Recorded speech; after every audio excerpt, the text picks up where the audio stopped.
Saya ingin belajar tentang bab kunut. Keluarkan semua hadisnya. Jam'un. Kumpulkan hadis-hadis tentang kunut.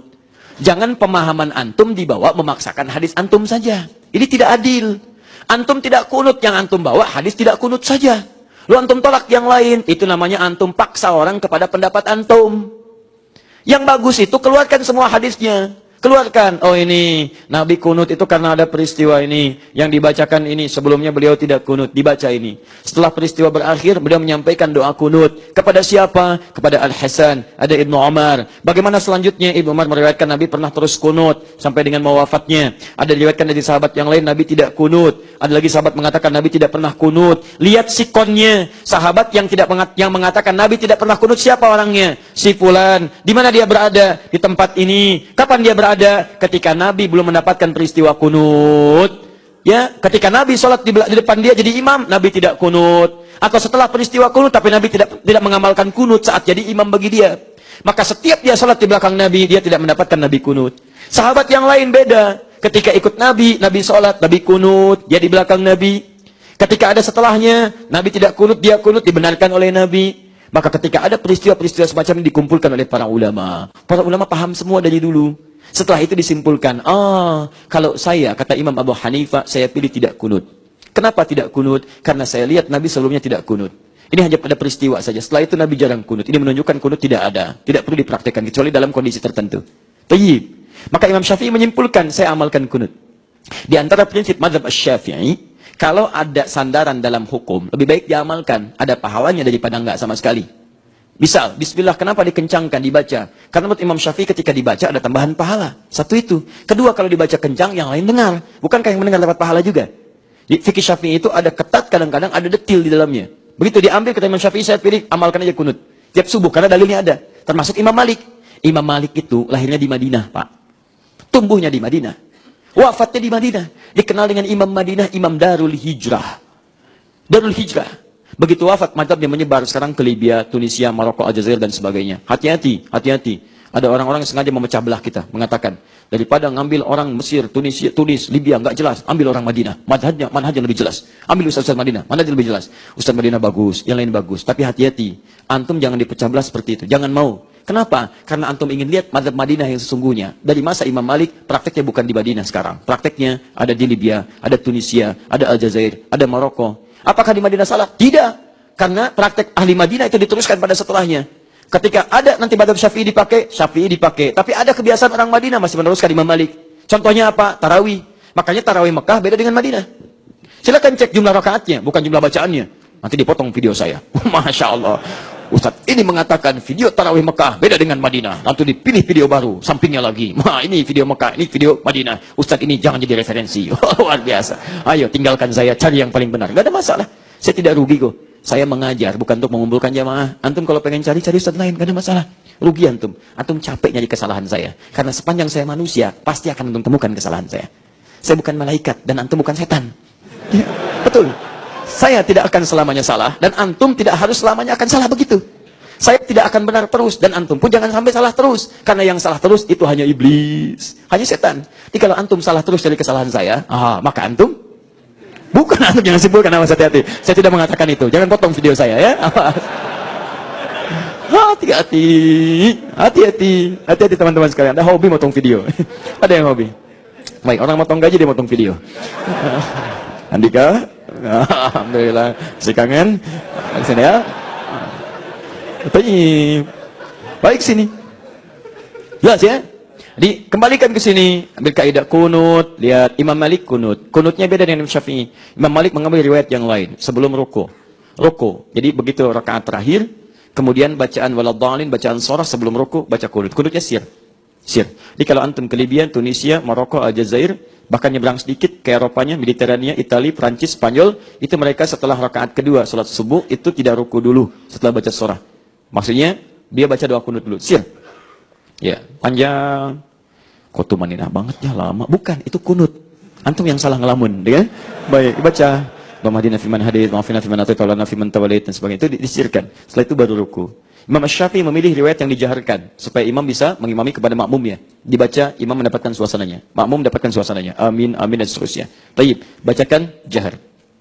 Imam Ahmad melihat ini Allah mengamalkan, ini tidak. Saya ambil tengah-tengahnya. Kata Imam Ahmad, selalu Imam Ahmad itu ngambil di antara beliau itu ngambil pertengahan, di antara yang ada dengan dalil yang kuat juga. Nabi sebelumnya tidak kunut. Ada peristiwa Bi'r Ma'unah, kunut, butuh doa. Setelah itu hadis-hadis menunjukkan sebagian tidak kunut lagi. Saya pilih yang ini. Peristiwa yang membutuhkan doa disebut dengan nazilah, maka dikenal dengan kunut nazilah. Imam Ahmad akhirnya memilih kunut nazilah. Ada peristiwa kunut nazilah. Kita praktekkan di Palestina, sedang ada persoalan macam-macam, kita kunut nazilah. Di daerahnya ada kita kunut nazilah dan sebagainya. Itu nazilah. Semuanya disampaikan, kumpulkan semua hadisnya. Atau pilih yang bisa diamalkan. Tapi hebatnya, perhatikan. Pilihan para imam ini tidak menjadikan mereka menyalahkan yang lain. Belum pernah saya dengar Imam Abu Hanifah menahdzir Imam Malik. Belum pernah saya dengar Imam Syafi'i menahdzir Imam Ahmad bin Hanbal. Belum pernah saya dengar Imam Ahmad bin Hanbal menahdzir Imam Asy-Syafi'i. Yang ada terjadi Imam Asy-Syafi'i salat di wilayahnya Imam Abu Hanifah. Imam Abu Hanifah telah wafat. Wafat tahun 150 Hijrah, Imam Syafi'i baru lahir. Ada murid-muridnya Abu Yusuf, Muhammad dan sebagainya, rahimahumullah jami'an. Datang ke majlis itu dengan muridnya. Murid mengatakan, kita menang nih. Menang, tuh murid. Guru nggak apa-apa, murid rame. Wah, tulis ini, potong video dan sebagainya. Andika, baik ya. Jadi datang dia Pak, murid mengatakan pendapat kita menang nih. Tapi yang hebat, begitu subuh tidak kunut Imam Syafi'i, tidak kunut. Selesai protes. Ya Imam, kenapa nggak kunut? Kata Imam Syafi'i, saya menghormati pendapat Imam Malik, Imam Abu Hanifah yang ada di sini. Saya menghormati pendapat Imam Abu Hanifah. Imam Syafi'i sering berkomunikasi dengan Imam Ahmad. Imam Ahmad muridnya. Bahkan pernah mengunjungi Imam Ahmad. Dalam kesempatan subuh Imam Syafi'i diminta jadi imam. Tapi kemudian mendahulukan Imam Ahmad bin Hanbal. Lihat saling memuliakan guru dengan murid. Ketika didorong, jangan saya, kamu saja. Orang sini lebih terbiasa dengan bacaan kamu. Luar biasa. Supaya tidak memaksakan bacaannya. Dahulukan Imam Ahmad. Karena wilayah tinggal Imam Ahmad terbiasa dengan bacaan Imam Ahmad. Plus kebiasaan Imam Ahmad. Mau kunut mau tidak. Apa yang terjadi? Imam Ahmad tidak kunut. Imam Syafi'i mengikuti di belakang. Kalau Imam Syafi'i kunut, Imam Ahmad mengaminkan di belakang. Dan tidak pernah ada saling tahdzir. Edisi 1, edisi 2, ini begini, ini begitu. Untuk apa? Potong video. Andika, aduh. Capek hidup, capek.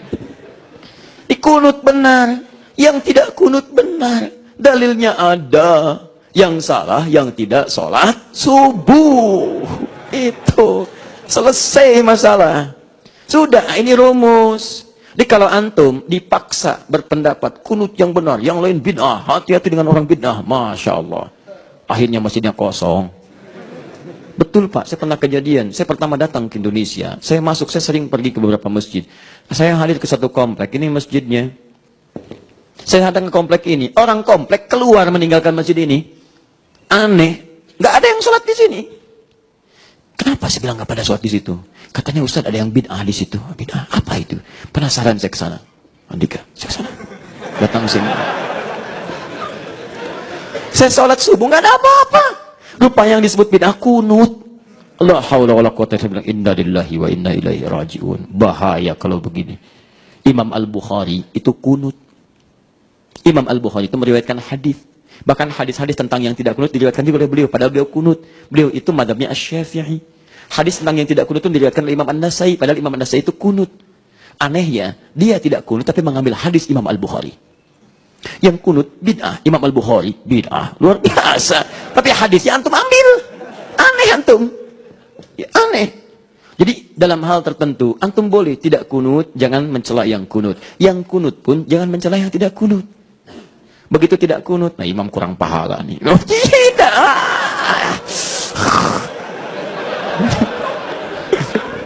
Komando lagi, begitu salam, ayo sujud sahwi, imamnya nggak kunut. Masya Allah, biasa. Nggak usah, kenapa sih? Saya kadang-kadang heran tuh. Saya tinggal di Mekah dulu, itu biasa aja. Orang ke Masjidil Haram nggak ada yang protes. Yang kunut di sana, di sini, di sana nggak kunut, nggak ada yang marah sama imam. Ya, imamnya nggak kunut, saya sudah nggak kunut, yang lain nggak kunut misalnya, karena imam madhabnya Hambali. Begitu selesai subuh nggak ada yang teriak, wah imam nggak kunut, tidak ada.